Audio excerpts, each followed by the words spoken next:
성도 여러분 모두 평안하셨습니까? 오늘은 하나님의 말씀 풍랑 속의 예수님이라고 하는 제목으로 마태복음 14장 뒷부분에 있는 말씀을 함께 생각해 보려고 합니다. 먼저 주제 성경절을 제가 읽겠습니다. 마태복음 14장 32절입니다. 배에 함께 오르며 바람이 그치는지라. 이 이야기는 예수님께서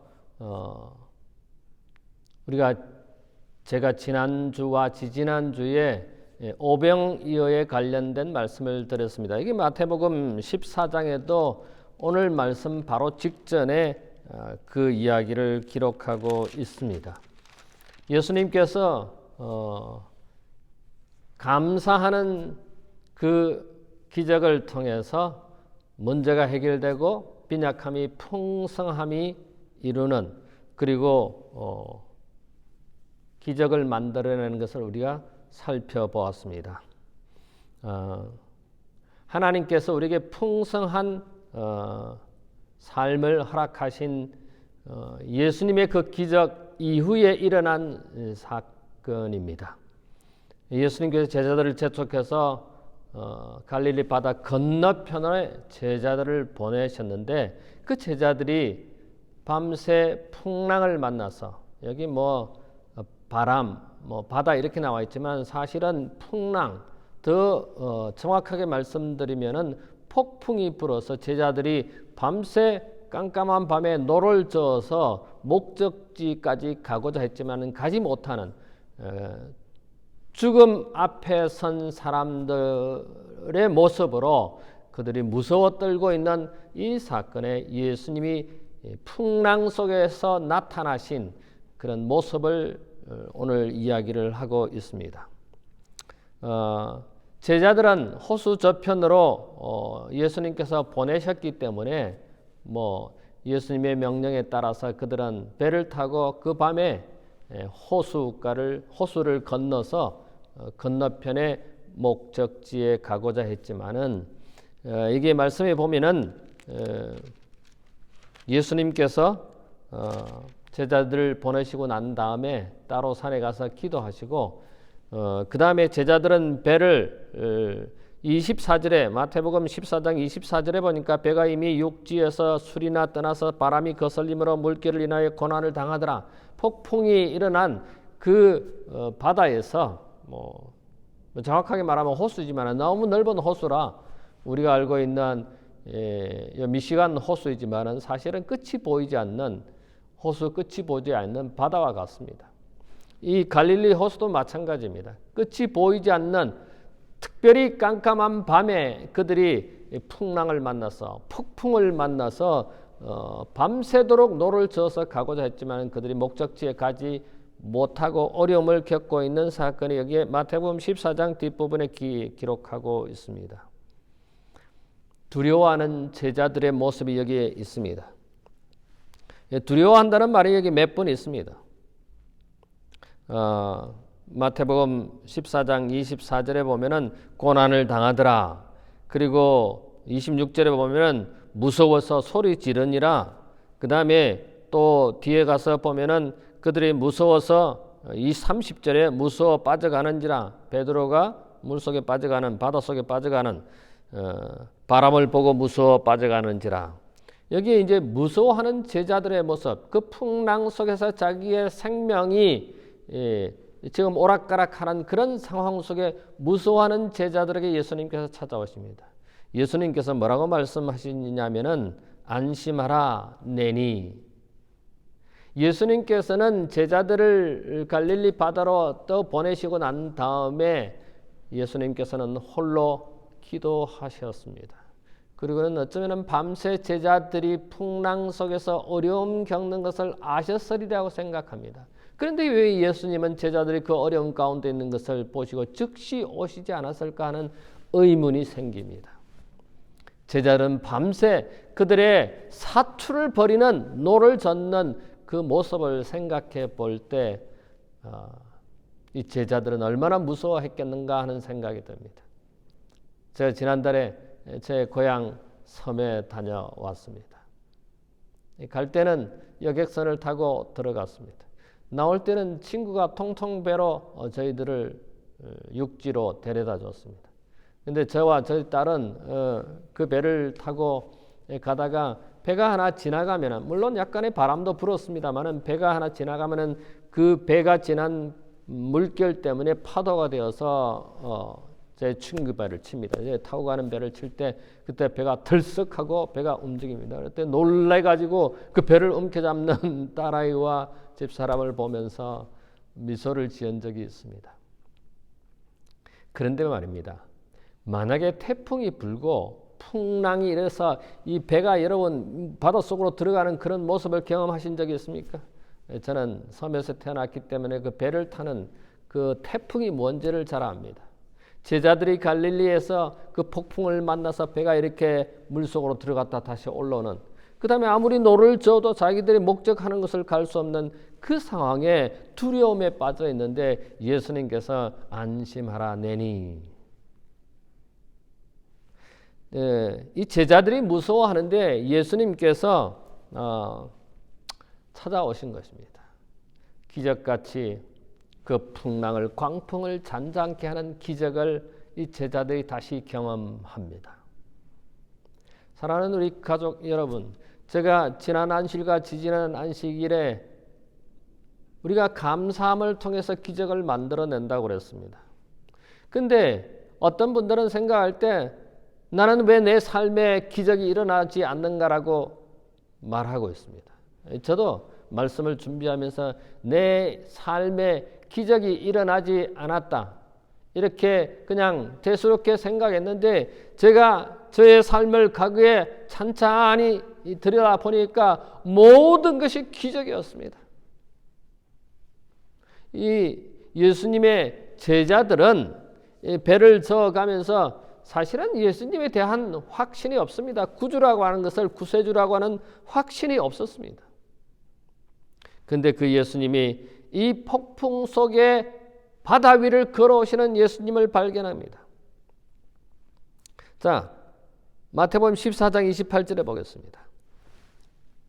26절에 보니까 25절에 밤 사경에 예수께서 바다 위로 걸어서 제자들에게 오시니 제자들이 그 바다 위로 걸어오심을 보고 놀라 유령이라 하여 무서워 소리 지르거늘 예수께서 즉시 일어나가서 안심하라 내니 두려워 말라.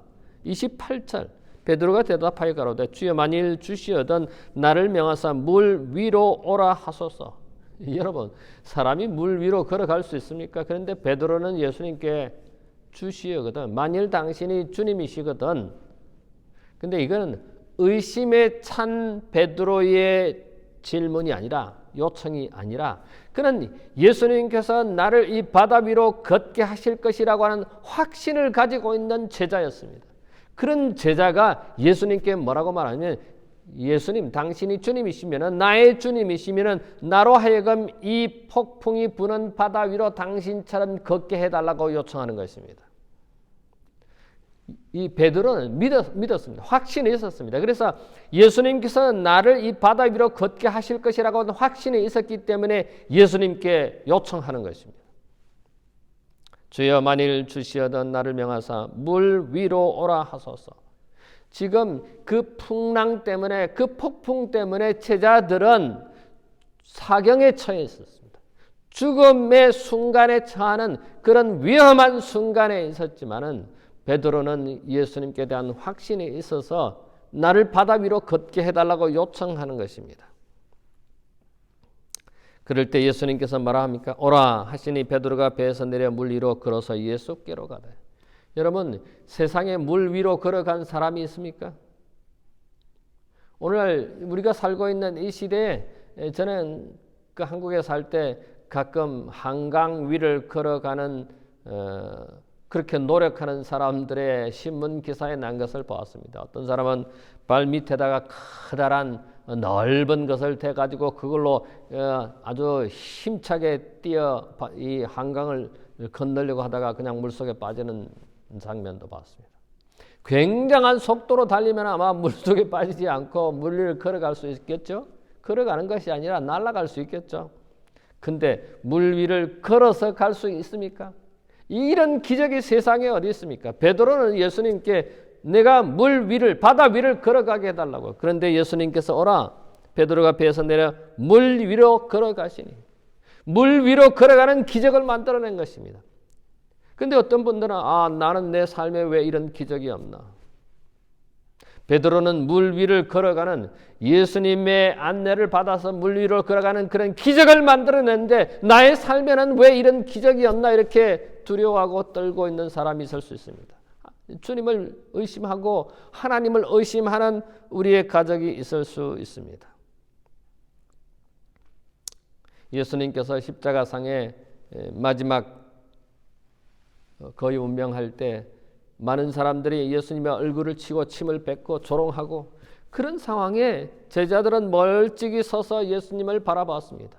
지금이라도 예수님이 기적을 일으켜서 그 십자가상에서 내려와서 그 조롱하는 사람을, 침뱉은 사람들을, 로마 병정들을 물리치는 그런 기적을 만들어내기를 기대하고 멀찍이 서서 바라보고 있었습니다. 그래서 예수님께서 그 십자가상에서 내려오면은, 예수님 드디어 기적을 만드셨군요. 예수님이 이런 기적을 만드실 동안 저는 기대하고 있었고 기다리고 있었습니다.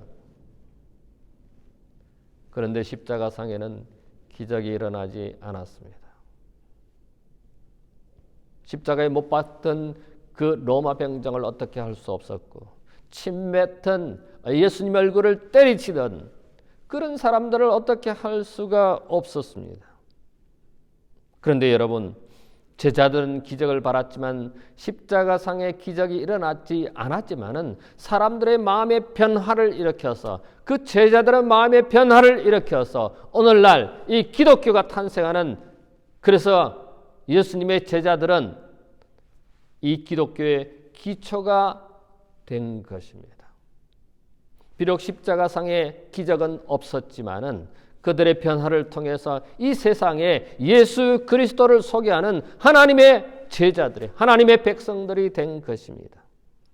예수님이 함께 계실 때, 예수님이 구주로 여러분의 삶을 지배할 때 이런 기적을 만들어냅니다. 왜 나에게는 기적이 없느냐고 항변하실지 모르지만 여러분 자체가 기적인 것입니다.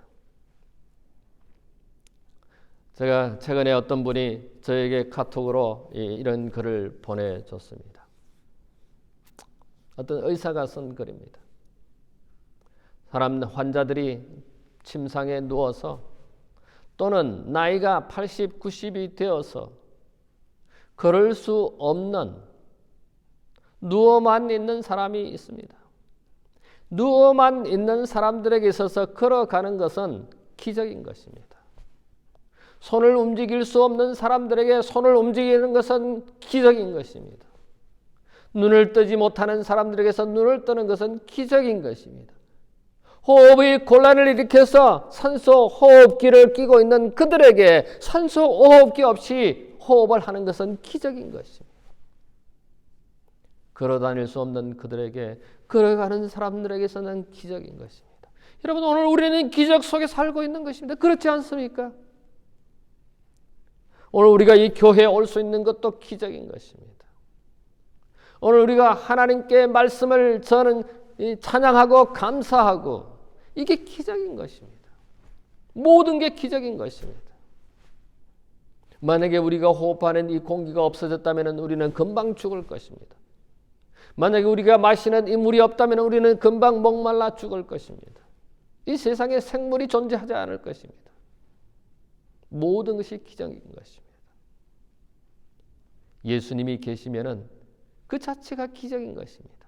풍랑 속에 예수님이 계셨습니다. 무서워 떨고 있는 제자들에게 풍랑 속에 바다 위를 걸어오시는 베드로도, 제자도 바다 위를 걸어가는 그 기적인 것입니다. 우리의 삶에 이렇게 호흡하고 살아있는 이 자체가 기적인 것입니다. 오늘 제가 이 단상에 여러분에게 말씀하는 이 자체가 기적인 것입니다. 기적이 없다고 두려워하십니까? 우리는 기적 속에 살고 있는 것입니다.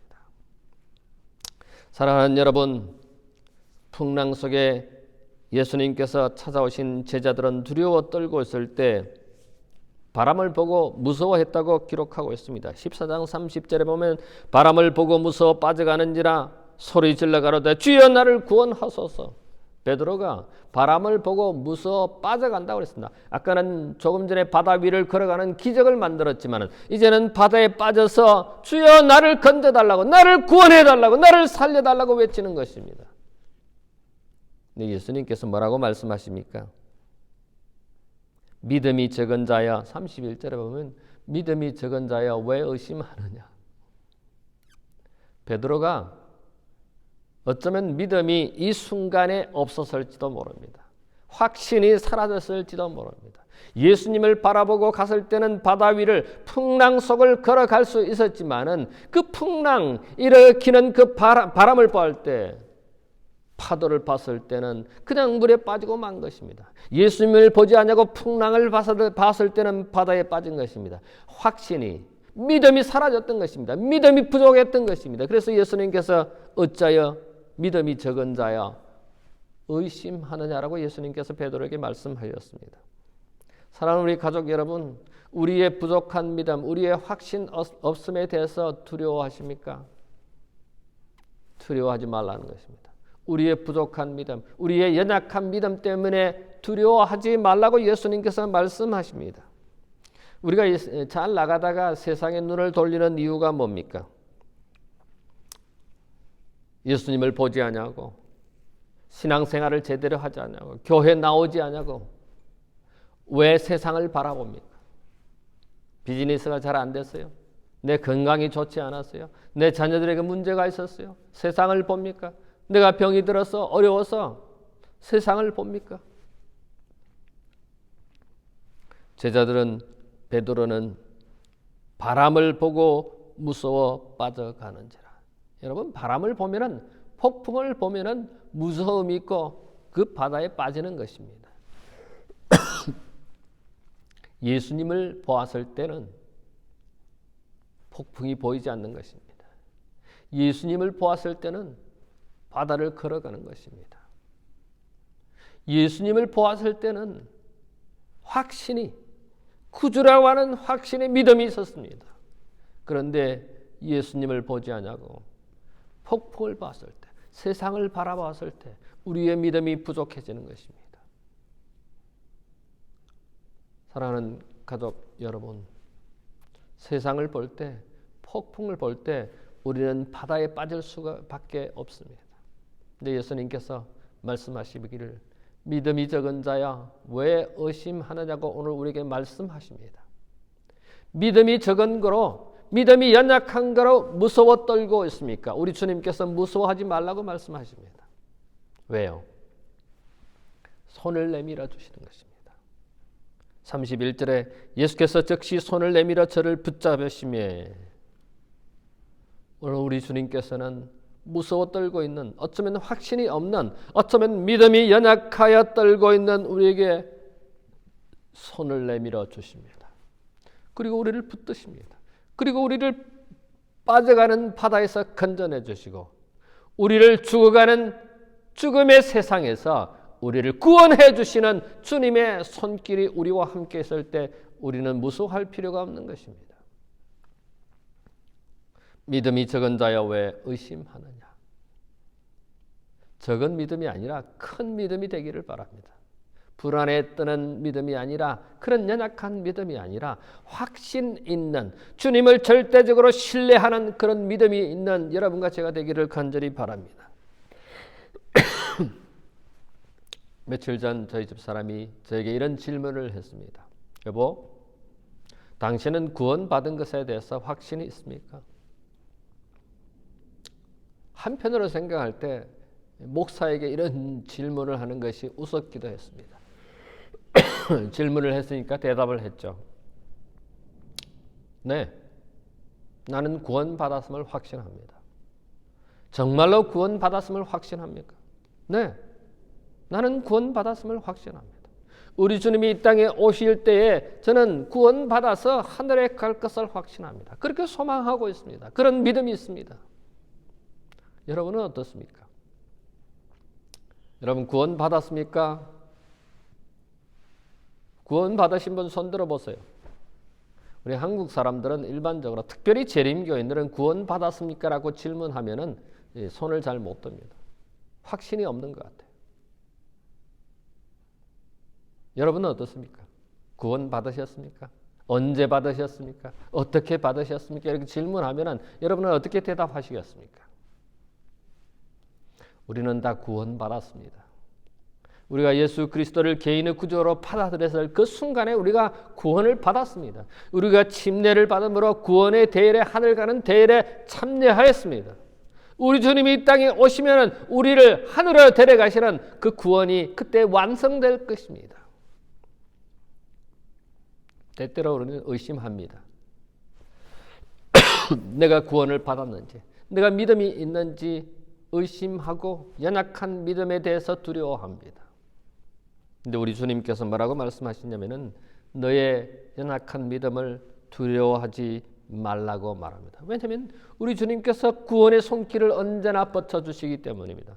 풍랑 속에 빠져가는 베드로에게 구원의 손길을 내미신 것처럼 오늘 우리 주님께서는 자신의 구원의 손길을 우리에게 주시고 있습니다. 사랑하는 가족 여러분, 여러분과 저의 연약한 믿음 때문에 고민하고 흔들리고 두려워하고 있습니까? 예수님께서 우리에게 말씀하시기를 두려워 마라. 나의 손을 잡으라고 말씀하시는 것입니다. 바닷속에 빠져가는 베드로에게 손을 내밀어 어찌하여 의심하느냐고 한 예수님께서 오늘 우리에게 손을 내밀어 주시고 계십니다. 이 손만 잡으시면 되는 것입니다.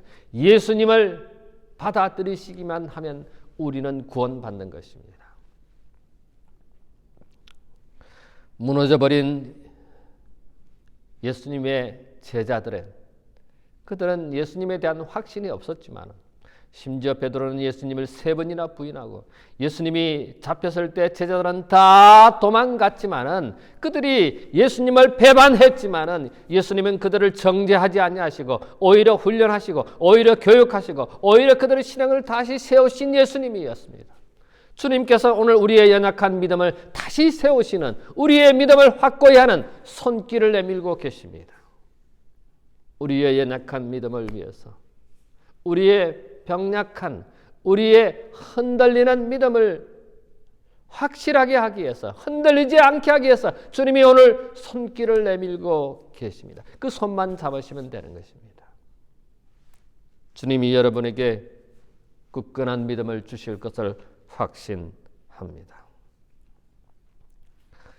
세 번째로 예수님께서 우리에게 두려워 말라고 하시는 말씀 중에 인생의 풍랑을 만난 우리에게 두려워하지 말라고 말씀하십니다. 이 제자들은 밤새 풍랑을 만나서 노를 저어도 배를 방향을 바꾸거나 목적지를 갈 수 없는 이 상황에 풍랑을 만난 제자들에게 두려워하지 말라고 했습니다. 왜요? 여기에 32절에 배에 함께 오름에 바람이 그치는지라. 예수님께서 그 제자 베드로와 함께 배에 오르니까 바람이 그쳤다고 했습니다.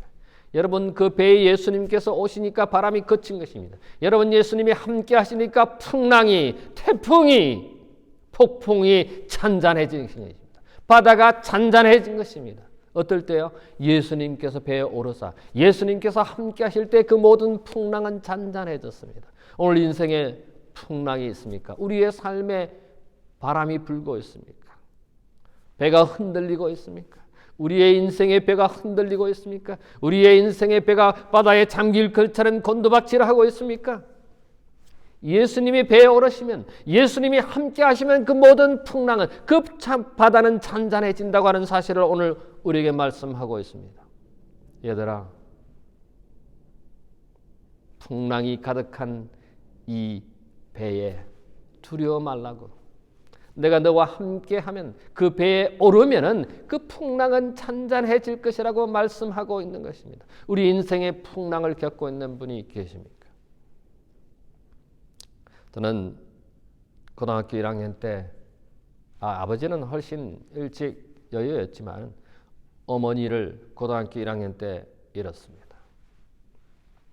그 어머니를 잃고 난 다음에 결혼하기까지 10몇 년 동안 참 많이 울었습니다. 어머니가 보고 싶어서. 또는 때로는 어떤 때는 죽고 싶은 마음도 있었습니다. 저는 그것이 인생의 풍랑이었다고 생각합니다. 그 인생의 풍랑을 이길 수 있었던 것은 예수님이셨습니다. 예수님 때문에 그 눈물을 멈출 수 있었고, 예수님 때문에 저는 기쁨의 노래를 부를 수 있었습니다. 예수님 때문에 저는 살아올 수 있었습니다. 예수님이 함께한 그것 때문에, 예수님이 나의 개인의 구주가 되었기 때문에 저는 인생을 다시 살 수 있었습니다. 우리 가운데 사랑하는 이를, 배우자를 잃은 가족들이 인생의 풍랑이라고 슬퍼하고 계시는 가족이 있습니까? 어려워하고 있는 가족이 있습니까? 사랑하는 부모님을 잃고 눈물을 흘리며 내 인생에 왜 이런 풍랑이 일어나느냐고 울고 있는 가족이 있습니까? 내 비즈니스가 안 돼서 내 인생은 왜 이렇게 풍랑이 거세느냐고 한탄하고 있는 가족이 있습니까?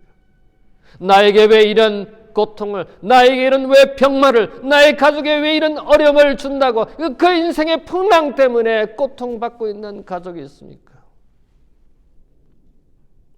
예수님이 배에 오르시면 그 풍랑은 잔잔합니다. 예수님이 함께 하시면 그 바다는 잔잔하게 된다고 여기 말씀하고 있습니다. 제자들에게 배에 함께 오르니 바람이 그치는지라. 혹 여러분의 삶 속에 인생의 풍랑이 있는 가족이 있습니까? 예수님을 배에 초청하시게 되기 바랍니다.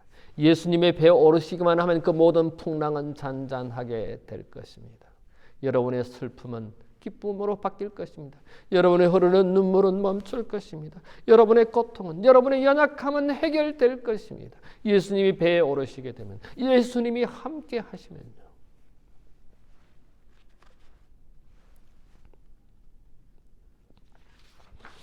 예수님께서는 우리가 인생에 감당하기 어려운 풍랑 속에 있다 할지라도 그 풍랑 속에 계시는 예수님을 오늘 우리는 확인했습니다.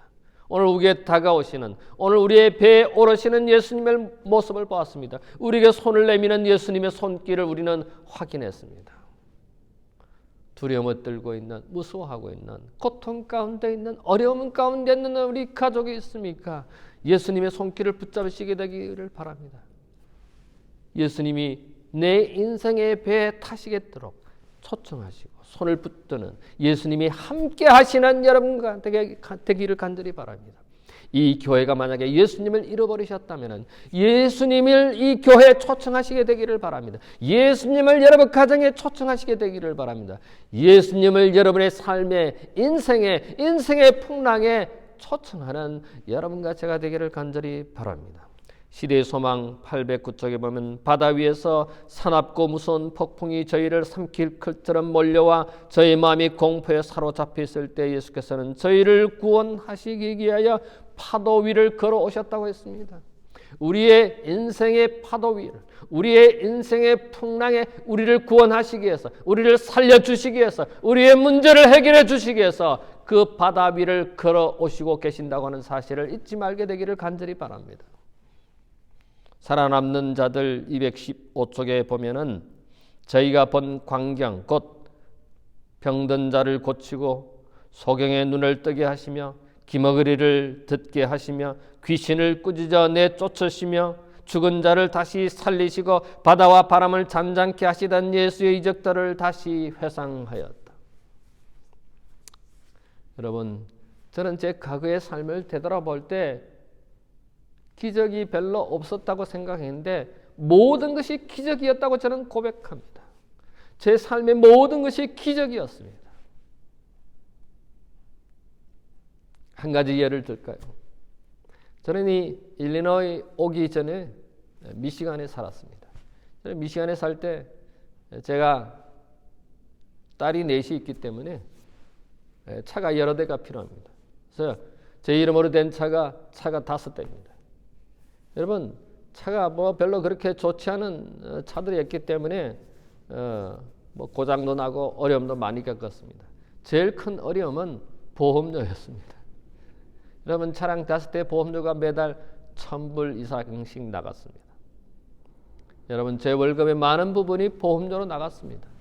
일리노이에 오니까 그 1,000불이 넘던 차량 보험료가 3분의 1로 줄어들었습니다.